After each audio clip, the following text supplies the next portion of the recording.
Assalamualaikum warahmatullahi wabarakatuh.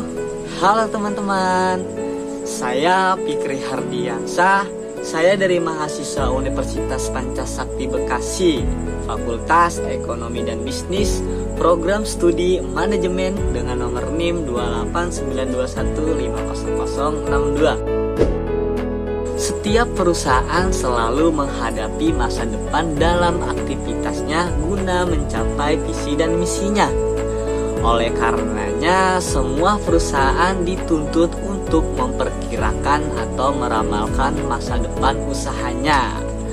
Nah, pada pertemuan kali ini saya akan membahas tentang peramalan atau forecasting, yang mana video ini adalah bagian tugas dari ujian tengah semester dengan mata kuliah ekonomi manajerial.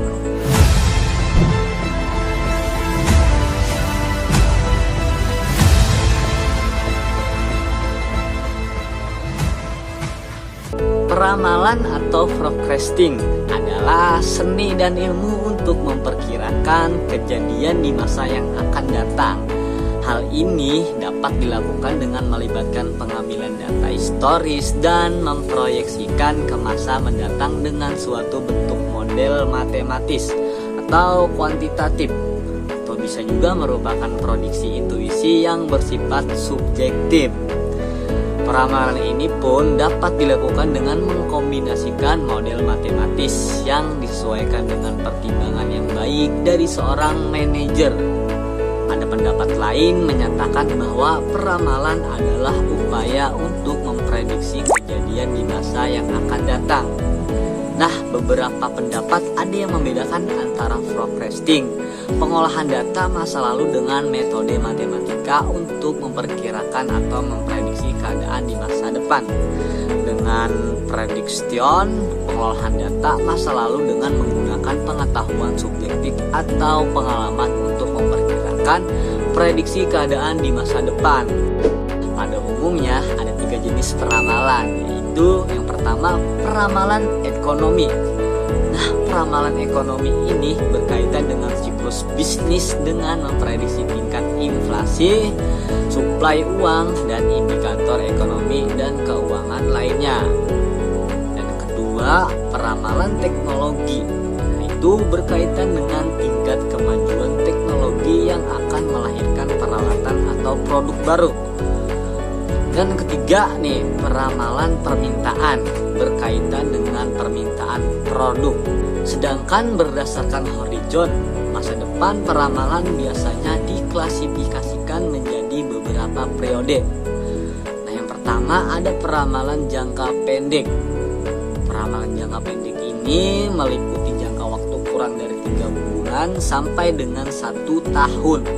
Ditujukan untuk merencanakan pembelian bahan baku, jadwal kerja, tenaga kerja, dan tingkat produksi. Dan yang kedua ada peramalan jangka menengah, yaitu meliputi jangka waktu bulanan sampai dengan 3 tahun. Ditujukan untuk merencanakan penjualan, anggaran produksi, dan kas. Dan yang ketiga peramalan jangka panjang, yaitu meliputi jangka waktu 3 tahun atau lebih.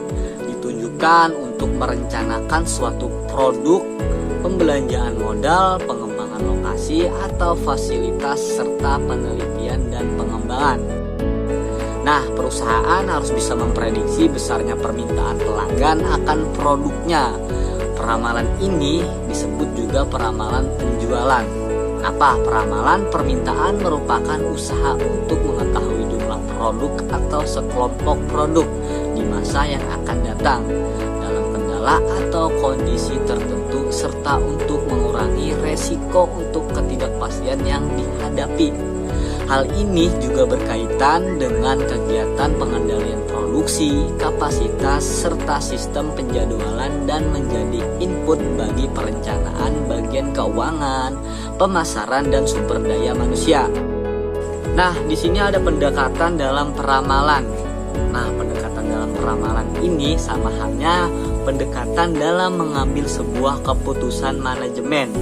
Maka dalam melakukan peramalan terdapat dua pendekatan umum yang dapat dilakukan, yaitu dengan cara kuantitatif ataupun kualitatif. Peramalan kuantitatif menggunakan metode statistik atau model matematis yang beragam dengan data masa lalu dan variabel sebab akibat untuk meramalkan permintaan.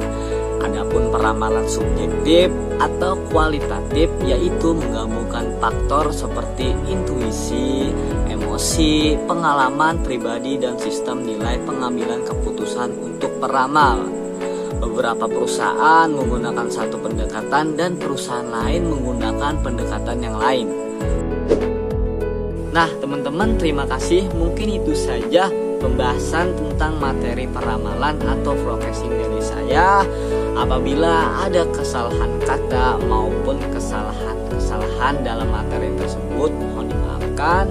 Yang kurang datangnya dari saya, yang lebih datangnya dari Allah Subhanahu wa Ta'ala. Semoga materi ini bisa menjadikan pemahaman dan pembelajaran bagi yang menonton. Ya, saya Fikri Hardiansa, saya pamit. Assalamualaikum warahmatullahi wabarakatuh.